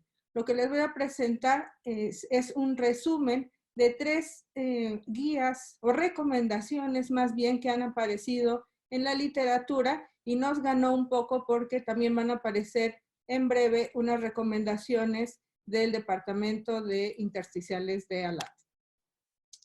Ya lo decía la doctora Mayra, y una de las preocupaciones o de las primeras dudas que teníamos es qué hacemos con un paciente con fibrosis pulmonar idiopática. Ustedes saben por qué nos preocupa tanto nuestra querida FPI, porque a su progresión no le importa si estamos en pandemia o no, y sabemos que es muy agresiva y que puede llevar a la muerte al paciente. Entonces, hasta ahora lo que se sabe, y que esto lo empezó a mostrar la British Thoracic Society, que es una de las recomendaciones que vamos a estar revisando, es que no hay por qué modificar el tratamiento por la pandemia. Entonces lo voy a ir mencionando, pero si ustedes al paciente ya lo tienen con tratamiento, tenemos que seguirlo. Recuerden que los 2 antifibrosantes enlentecen la progresión de la enfermedad, así que es importante no retirarlos. La British Thoracic dice que tenemos que ver que el sistema de atención domiciliaria sea adecuado. Bueno, en nuestro país esto no existe, pero tenemos que garantizar la entrega de los medicamentos en los hogares en aquellos pacientes a los que se les da el medicamento porque están en protocolos, y en caso contrario hay que estar seguros que el medicamento puede estar disponible para que el paciente pueda adquirirlo. Recuerden que estos pacientes no es que, se me acabó el medicamento, lo empiezo ahorita en 15 días, no voy a salir por el confinamiento, no. El medicamento tiene que seguir a la dosis que está indicada. Familiares y amigos que puedan acudir al hospital, sin duda de ellos nos estamos ayudando mucho para que podamos tener, que nuestros pacientes puedan tener sus medicamentos. Las visitas de rutina, ya lo decía el doctor Barreto, pueden ser por vía telefónica, sobre todo si hay dudas con el medicamento, o nosotros estar seguros que el paciente lo está utilizando, y continuar el monitoreo de las pruebas de laboratorio, sobre todo en aquellos pacientes que están iniciando el tratamiento. Ahora bien, no hay ninguna evidencia científica que diga que afectan el riesgo o la gravedad de la infección por COVID. Entonces, es por ello que no hay por qué retirar el medicamento. Sí hay que tener en cuenta que puede haber superposición entre los efectos adversos y los síntomas de COVID, algunos que se han presentado, ya lo comentaron anteriormente, puede haber diarrea, puede haber fatiga, puede haber hiporexia, y si el paciente está iniciando la terapéutica, se puede asustar porque no va a saber si es porque ya está infectado o si es por el medicamento. Eso es muy importante y por eso se recalca que cada vez que vean a un paciente intersticial, por favor, hagan el interrogatorio para ver que no esté infectado por este virus. ¿Qué pasa si el paciente con FPI, que ya está con tratamiento, se le diagnostica COVID e ingresa en el hospital? Aquí quiero hacer una pequeña pausa porque hemos estado en contacto con otros grupos que se dedican a enfermedades intersticiales y realmente es muy baja la incidencia en este momento de pacientes con intersticio, ya conocido con enfermedad intersticial, y que se afecten. Y esto quiero aplaudir sobre todo al grupo nuestro del INER, pero en general a todos los que se dedican a intersticio, porque esto quiere decir que nosotros no preparamos a los pacientes solamente para pandemia. Les explicamos y les decimos que ellos están en riesgo, como lo sabemos bien, y se han cuidado tan bien que están escondidos en su casa, no salen teniendo todas las protecciones necesarias, y eso nos lleva a que hasta ahorita en el INER no hemos identificado algún paciente de la clínica que sea ya atendido por el grupo y que haya infectado por COVID. Si ustedes tienen alguno, por favor nos avisan porque sabemos que también no somos el único centro y seguramente llegará. Pero bueno, si llegara este caso, no se considera dañino suspender los medicamentos por un periodo de corto pequeño, que serían 4 a 8 semanas. Recuerden que después, si el paciente por algo tiene que intubarse, pues no le van a poder estar administrando el antifibrosante, pero dependiendo del tiempo podemos reintroducir el tratamiento, y a esto sí les pediríamos pues a buscar supervisión. Si ustedes no se sienten confiados en iniciarlo, pueden sin duda consultar con el médico que esté viendo la enfermedad intersticial, y seguramente cualquiera de ellos va a estar contento de que puedan hacerlo en conjunto para reiniciar el tratamiento. Hay que recordar que los fármacos antifibróticos sí pueden asociarse con pruebas de función alterada, aquí por los medicamentos que los pacientes tienen que estar utilizando, por ejemplo, el paracetamol que se está utilizando para la fiebre. Bueno, estos pacientes no lo deberían tomar, entonces hay que tener cuidado si es que el paciente ya está infectado. Y también recordar que el aclaramiento de creatinina es muy importante para seguir con el caso de los antifibrosantes. Ahora, ¿qué pasa si tienen un paciente con recién diagnóstico y el grado de confiabilidad que ya nos comentaba el doctor Barreto es suficiente para decir esto es una fibrosis pulmonar idiopática? Bueno, pues no hay ninguna razón para no ofrecerle al paciente el inicio de los fármacos antifibróticos, siempre y cuando estén confiados, tengan un buen nivel de confianza con el interrogatorio, con la tomografía de que están frente a un cuadro de fibrosis pulmonar idiopática. En caso de que no estén tan seguros, como no se puede o no se sugiere hacer ahorita los procedimientos invasivos, entonces ahí pueden pedir ayuda a grupos multidisciplinarios, presentar el caso y tratar de estar seguros para iniciar este tratamiento. Si no, bueno, pues en ese caso se tendría que retrasar un poco. ¿Y por qué decimos que no hay ninguna razón? Ya se los decía, la FPI no se va a esperar a que pase la pandemia y puede la progresión del paciente ser importante. Entonces, el riesgo de iniciar el tratamiento, pues siempre tiene que estar pensándose más en el beneficio. El monitoreo de las terapias farmacológicas ya lo mencionaban. Este es la otra recomendaciones que les mencionaba, que es del grupo canadiense. Ellos también sugieren que sí se tiene que disminuir la frecuencia del monitoreo para minimizar el contacto con otros miembros del sistema de salud, es decir, que el paciente no tenga que ir a un laboratorio que a veces está en un hospital y que pongamos en riesgo al paciente de poder contraer alguna infección. Pero si el inicio del tratamiento se está dando durante la pandemia o cuando inició la pandemia, ahí sí es otra vez más importante el beneficio, y entonces sí habría que hacer el análisis de sangre, sobre todo para ver las complicaciones como sería la hepatotoxicidad. Hay que recordar que la linfopenia puede ser el primer hallazgo durante la fase aguda de COVID, y entonces aquí es importante recordar que estos pacientes, por el tratamiento mismo que tienen de manera previa, pueden tener linfopenia. Entonces hay que tener cuidado y ser juiciosos cuando estemos evaluando si esa linfopenia puede ser por COVID o por el tratamiento que estamos dando.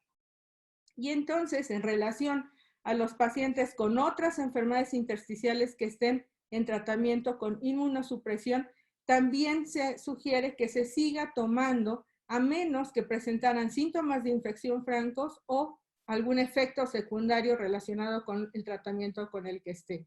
¿Por qué es esta sugerencia?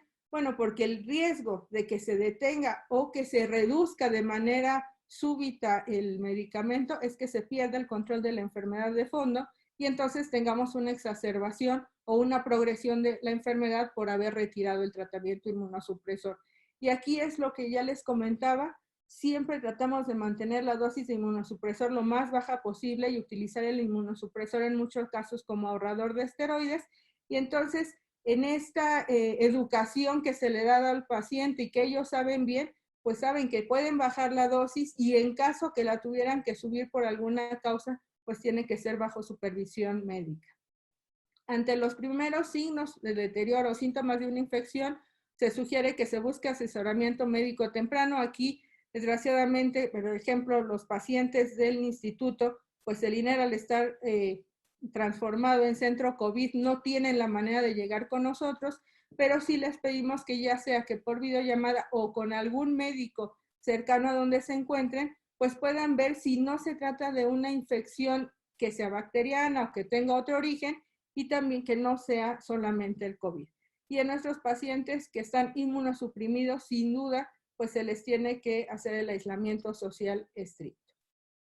Ahora, los pacientes que tienen terapia inmunomoduladora es lo mismo, pacientes que necesitan el tratamiento, tienen que tenerlo, tienen que seguir con el tratamiento, aunque es costoso y a veces no les alcanza ahorita por toda la situación económica. Tenemos que recordar que si lo quitamos, lo que nos puede llevar el suspender un tratamiento ya inmunomodulador es que requiramos posteriormente mayor inmunosupresión o incluso hospitalización, y después cuesta más trabajo poder controlar la enfermedad. Entonces, en base a esto es que hay que sugerirle al paciente que continúe en el tratamiento.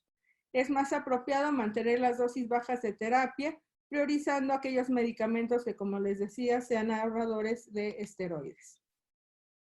Si el paciente, otra vez, con cualquier otra enfermedad intersticial que esté en tratamiento de inmunosupresión es hospitalizado, bueno, se puede suspender bajo la dirección del grupo que lo esté tratando la inmunosupresión durante la infección y por lo general 2 semanas después para permitir la recuperación dependiendo del caso. Esto se tiene que hacer paciente por paciente, pero esta es la recomendación que están dando estos grupos. Y si la indicación original para la inmunosupresión se consideró débil o está débilmente justificada, sí nos sugieren que consideremos la interrupción de esta terapia durante lo que dure la pandemia. Esta es una pregunta que todos nos hemos hecho, todos los que vemos a estos pacientes, y que es la que frecuentemente nos hacen. ¿Qué con el uso de los esteroides en la pandemia? Bueno, si ustedes recuerdan, cuando estuvieron las pandemias del SARS y del MERS, se comprobó que el uso temprano de hidrocortisona lo que se asociaba era una mayor carga viral en plasma y un aclaramiento viral tardío. Es por esto que desde el inicio se empezó a tener esta duda: ¿qué hacemos con los esteroides si se usan? En las tomografías que enseñó la doctora Mayra hace unos momentos, claro que a uno le tiembla la mano de mejor le doy el esteroide, ¿qué tal que es otra cosa? Sin embargo, las recomendaciones aquí sí de los dos grupos, e incluso aquí la Fundación de Fibrosis Pulmonar de Estados Unidos también hace esta recomendación: deben evitarse las dosis altas de esteroides debido a los peores resultados asociados si este paciente hace una infección posterior de COVID-19. Entonces tenemos que ser muy juiciosos para usar el esteroide, por favor. Sabemos que siempre nos pone nerviosos, y si el paciente está grave y no está respondiendo, pues una manera de tratar de hacer algo por el paciente a veces es el uso de esteroides, pero en estos casos, en base a esto que se conoció en las otras pandemias, tenemos que tratar de estar seguros si lo utilizamos. Y el grupo de Canadá dice que si se requiere esteroides, se considere mejor la prednisona oral a dosis de 20 miligramos. Los bolos definitivamente ellos dicen que no deberían usarse, y preferiblemente menos dosis cuando sea clínicamente seguro mantener al paciente. No retirárselos si están en dosis baja y el paciente está bien, pero aquí el punto es si es una exacerbación o no de una enfermedad intersticial. ¿Por qué? Porque hay poca evidencia científica para guiar el uso de corticosteroides, incluso en las exacerbaciones agudas en FPI y en las intersticiales. Entonces, aunque no tenemos algo escrito, pues la mayoría de los médicos, la verdad es que la utilizamos cuando estamos ante una exacerbación aguda. Entonces, pues ahora tendremos que evitar el uso de estos corticoides en pacientes con infección de COVID y algo intersticial. Pero esto, como les decía, lo tenemos que ir viendo, y aquí va a ser tiempo en que tengamos pacientes intersticiales infectados para poder determinar si está indicado o no hacerlo, pero como les decía, en todos los grupos en general no tenemos esta experiencia todavía. El consejo general que dan para un paciente con enfermedad intersticial que progresa rápidamente, y esto sobre todo se ha hecho en el grupo de los pacientes con enfermedad del tejido conectivo, hay que considerar la terapia intravenosa caso por caso, dependiendo del centro en el que se esté tratando. Aquí se habla de ciclosporina, de este tipo de medicamentos, y discutir siempre los riesgos contra beneficios también con el paciente y con la familia. El rituximab intravenoso sugiere la British que debe ser el último recurso por su vida media, que es muy larga, y al menos sugieren que esto se haga hasta que la pandemia comience a resolverse. Y siempre el uso de antibióticos profilácticos en caso de que haya regímenes intravenosos en los pacientes. Los ensayos clínicos, ¿qué ha pasado? Bueno, en este caso los ensayos clínicos han sugerido ahorita suspender el reclutamiento. El seguimiento sí se tiene que dar y se continúan las visitas, ya lo decía el doctor Omar, con apoyo de la tecnología, con el objetivo principal de mantener la seguridad, porque muchos de los ensayos clínicos que están corriendo actualmente en enfermedades intersticiales son de fase 2, entonces la seguridad aquí en el paciente no puede esperar. Hay que examinarlos vía telefónica y sobre todo para identificar si hay una posible infección en los pacientes que están bajo estos ensayos. La espirometría, como ya nos comentaron, no estará disponible en forma rutinaria, aunque el ensayo clínico así lo pusiera. Lo que sugiere es que este punto se tiene que mantener en expectativa. Y la entrega de medicamentos, como ya les decía, pues se puede dar a través de mensajería respaldada por los patrocinadores o con los familiares que nos apoyen a ir a los centros. Se ha hablado también de qué pasa con los pacientes en lista de espera en trasplante pulmonar, y esto sobre todo se habló por los centros que están en Estados Unidos, y aquí, bueno, ellos dicen que se tiene que mantener un contacto muy estrecho con el centro de trasplante en el que esté en la lista de espera que esté el paciente, y la Sociedad Americana menciona tres perspectivas importantes. Ellos dicen que el riesgo de adquirir COVID desde un órgano donado es bajo. Esto habría que ver en qué momento. El receptor tiene riesgos importantes para adquirir la infección por COVID, porque en el periodo postoperatorio y el acceso reducido a la monitorización que ya nos decía, tanto de análisis de sangre, de espirometría y de broncoscopía después del trasplante. Entonces, esto hace que ahorita sea difícil poder seguir con los programas que están, y el sistema de atención médica sin duda utiliza recursos críticos en la atención de los pacientes trasplantados, el tiempo en la sala de operaciones, las camas en cuidados críticos, el equipo de protección para todo el grupo y el tiempo de los trabajadores de la salud. Entonces, por estas razones han decidido muchos programas posponer los trasplantes, a menos que sean muy urgentes, los van a estar haciendo, pero por el momento están detenidas las listas de espera en los diferentes centros donde se hacen los trasplantes. La ventilación en los pacientes con enfermedades intersticiales y COVID también es todo un tema, porque sabemos que la mortalidad hospitalaria en una exacerbación de FPI se estima de entre 50 y 90%, y la tasa de mortalidad para pacientes COVID que requieren ventilación, pues también se habla que pueden ser entre 61 y 97. Entonces es por estas mortalidades tan altas que se considera que la ventilación mecánica en los pacientes con alguna enfermedad intersticial fibrótica e infección concurrente pues puede ser no muy apropiada, particularmente cuando el trasplante urgente no es una opción. ¿Por qué? Pues porque esto va a hacer que se prolongue más tiempo la agonía del paciente, y sabemos que ya de por sí un paciente intersticial fibrótico terminal, pues es difícil poder retirarle la ventilación.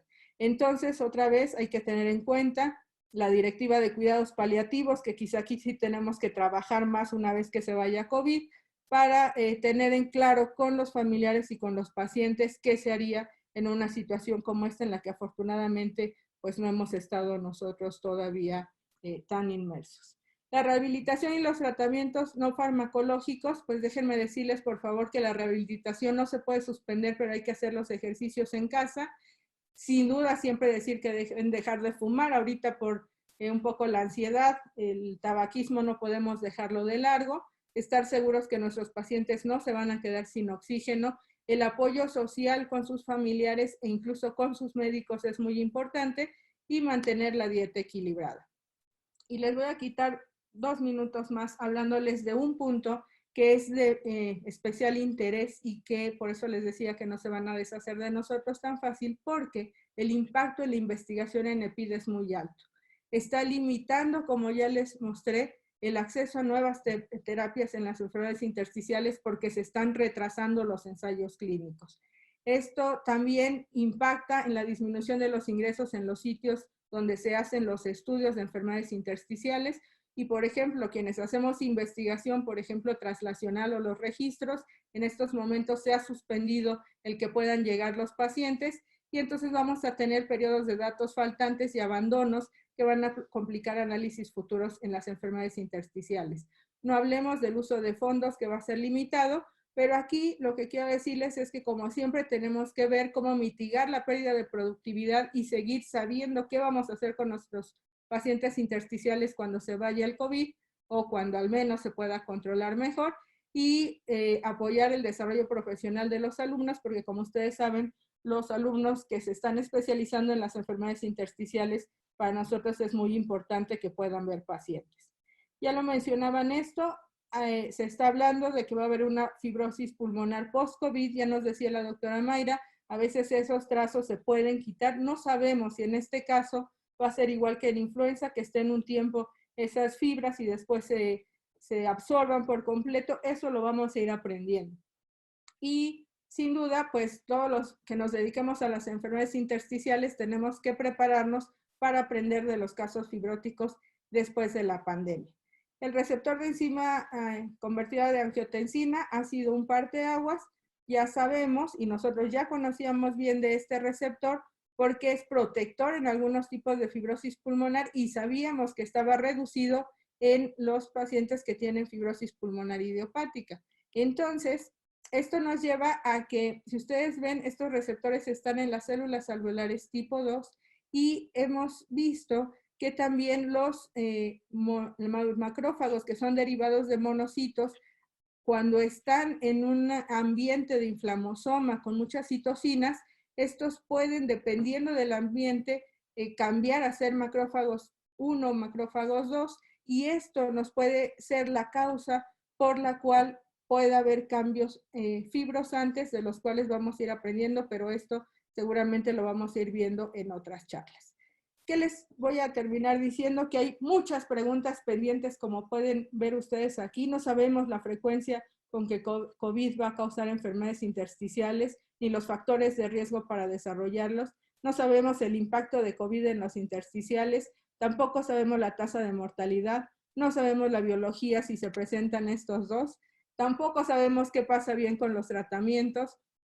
No sabemos si los medicamentos inmunomoduladores están protegiendo a los pacientes intersticiales contra las manifestaciones de COVID o si los medicamentos antifibróticos van a afectar el desarrollo de la fibrosis post-COVID o si nos van a ayudar con ellas. Entonces terminaré con una frase que han escuchado al doctor Selman: cuando en intersticiales pensamos que ya tenemos todas las respuestas, pues resulta que nos cambian todas las preguntas y como ven, por eso seguimos vigentes. Les agradezco mucho su atención y gracias nuevamente por la invitación y la oportunidad. Muchas gracias a la doctora Ivette. Creo que hemos tenido 3 excelentes presentaciones que nos han dado un panorama muy amplio de la interacción que pueden tener estas dos enfermedades. Las enfermedades intersticiales solas son complejas, COVID-19 solo es complejo y juntos pues se suma la complejidad. Afortunadamente no estamos teniendo mucha coexistencia de estas dos enfermedades, no hemos tenido muchos pacientes con este binomio, pero hay que estar preparados para lo que se nos pueda venir en un futuro cercano. Antes de pasar a la sesión de preguntas y respuestas, yo quisiera nada más hacerles una invitación. La semana que entra, a esta misma hora, el martes, a las 7 de la noche, tenemos otro webinar en el cual vamos a tratar temas controversiales en COVID-19, al cual los invitamos. Este sábado tenemos otro webinar en el que hablaremos de teleneumología. Ya vieron ustedes en el transcurso de esta plática las utilidades que puede tener esta estrategia de atender pacientes a distancia. Dentro de la sociedad estamos implementando un sistema de teleneumología que tiene 2 componentes. Uno es que la sociedad funcione como una especie de call center para dar orientación a la comunidad en general. Estamos montando un sistema electrónico que nos ayuda a contestar las preguntas más frecuentes de los pacientes, y si eso no es suficiente, ha habido neumólogos de todo el país que han ofrecido ayudarnos a orientar a los pacientes. Este no es un sistema de consulta para pacientes, es un sistema de orientación.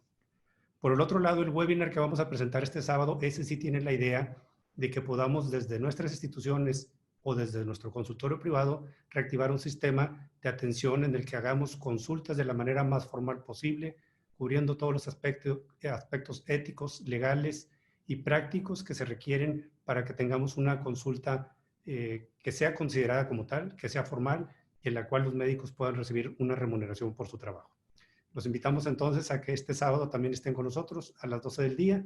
Esta es una invitación, este webinar es una invitación para socios de la Sociedad Mexicana de Neumología y Cirugía de Tórax y a partir de mañana estarán recibiendo nuevamente las invitaciones que ya empezaron a circular. También la sociedad está haciendo ahorita un proyecto contra COVID-19 en el que tiene como intención apoyar a las sedes donde se están formando neumólogos para poder que tengan suficiente equipos de protección personal, aumentar su capacidad diagnóstica y que tengan acceso a la educación. Hemos estado ya recolectando fondos y ya estamos en la etapa en que vamos a repartir fondos en mayor cantidad, algunos en especie, algunos serán en efectivo, dependiendo de cada sede que nos exprese sus necesidades. Ya lo hicimos en algunas de ellas, pero queremos seguirlo haciendo. Y los invitamos a que si saben de alguien que quiera hacer donativos, que nos contacte y serán bien recibidos y bien canalizados. Rendiremos cuentas claras para que sepa todo el mundo en qué se utilizaron las aportaciones que se nos hayan hecho. Pues vamos a pasar a las preguntas. La primera pregunta que tenemos aquí está dirigida al doctor Omar. Nos gustaría, Omar, que nos pudieras ayudar a contestar esta inquietud de cuáles serían los datos clínicos que nos permitirían orientarnos hacia un paciente que está sufriendo una exacerbación, un paciente con neumopatía intersticial está sufriendo una exacerbación o está sufriendo COVID-19.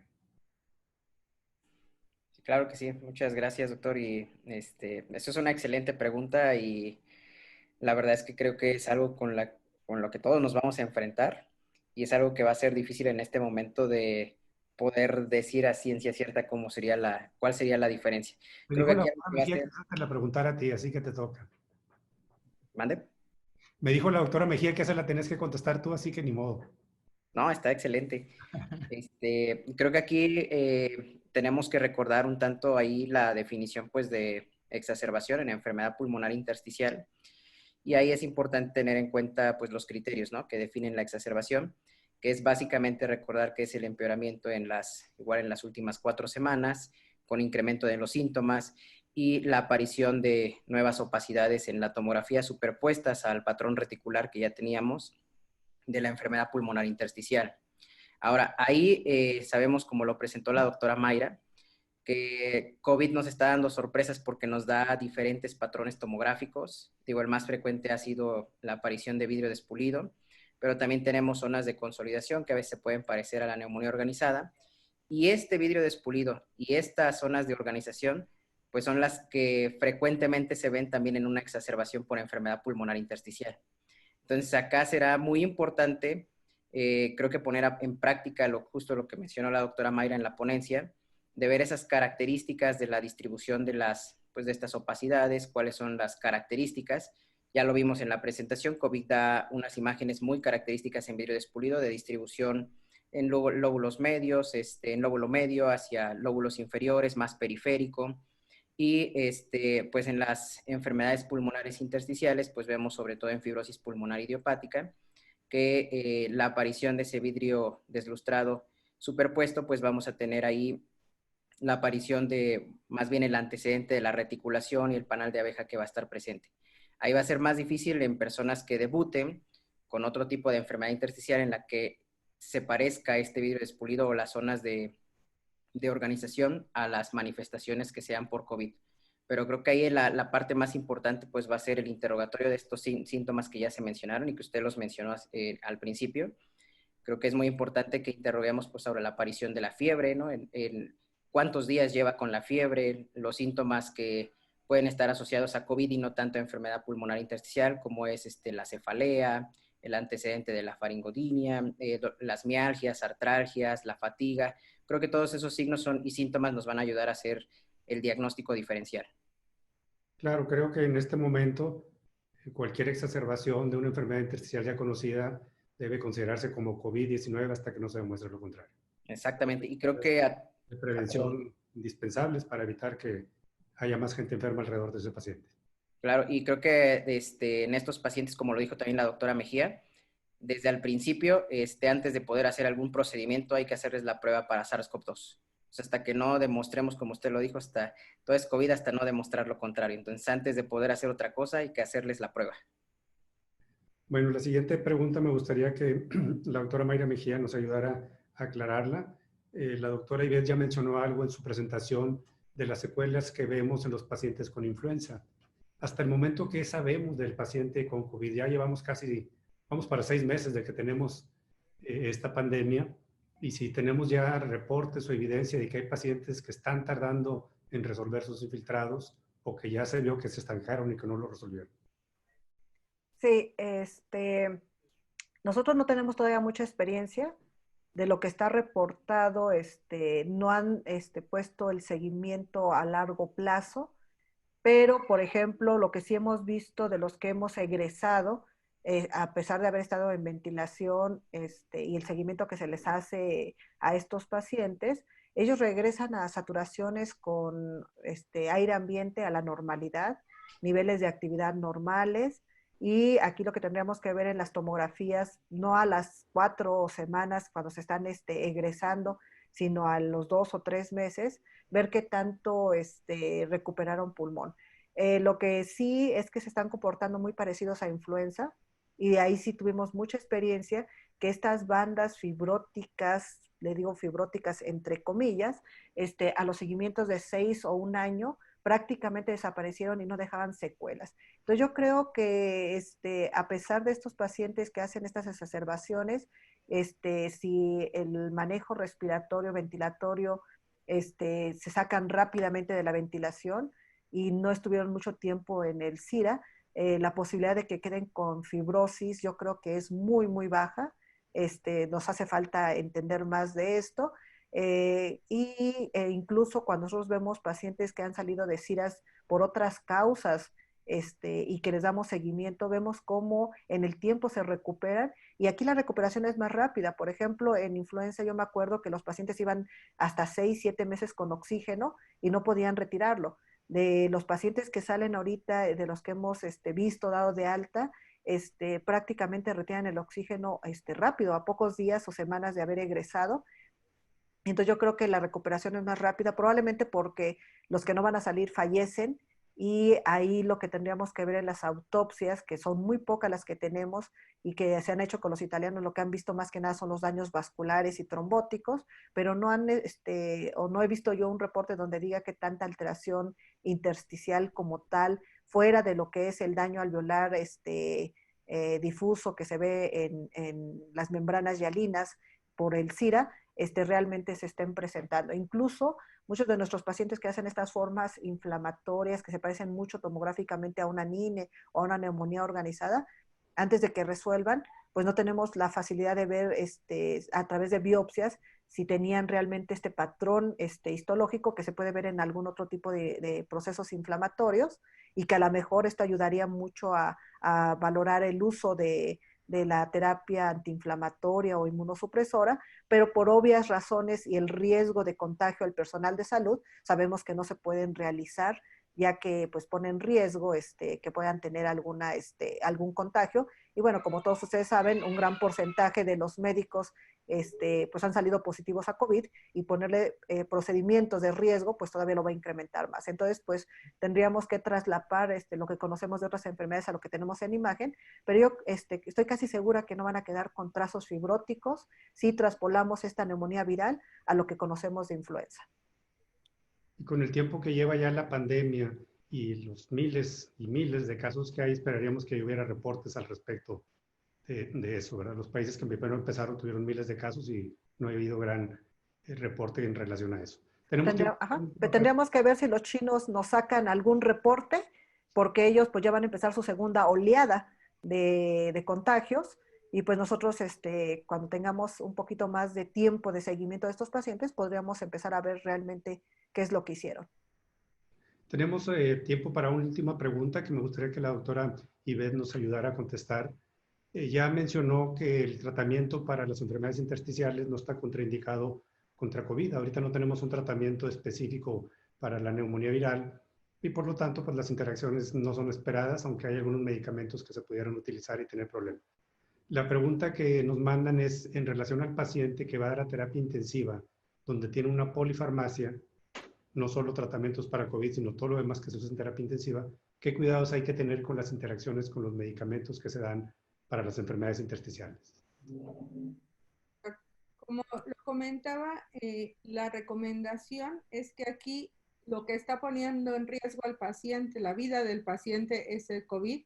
Entonces se puede suspender en ese momento, si así es la decisión del grupo que está en terapia intensiva, se puede suspender la inmunosupresión, pero lo que se solicita es que al momento en que la infección ya parezca estar controlada, entonces intentar reiniciar el tratamiento de la enfermedad de base. Esto sobre todo se menciona para las enfermedades de tejido conectivo, para evitar que la enfermedad de base vaya a ser una exacerbación agregada y cuando está saliendo del problema del COVID, ahora venga una exacerbación o progresión de la enfermedad y de todos modos se ponga en riesgo la vida del paciente. En el caso de los antifibrosantes, también la recomendación es que se suspende en caso de que el paciente no pueda tener la vía oral y en cuanto sea posible, pues reiniciar nuevamente el tratamiento como lo hacemos cuando se tiene que suspender el medicamento por algún efecto adverso y que después se recupera al 100% el paciente. Bueno, pues muchas gracias a nuestros ponentes por las excelentes presentaciones y ayudarnos a aclarar dudas que todos tenemos, que vemos en el día a día en la atención de este tipo de pacientes. También quiero agradecer nuevamente a nuestros amigos de Boehringer por habernos permitido realizar este evento a través de un gran irrestricto y por el apoyo que han dado en sus donativos para el proyecto contra COVID-19 que está haciendo la Sociedad Mexicana de Neumología y Cirugía de Tórax. Que tengan buenas noches, les deseamos que sigan bien, cuídense mucho y esperemos que nos acompañen el sábado en el webinar de teleneumología y el martes de la semana que entra en el webinar de controversias en COVID-19. Que pasen buenas noches.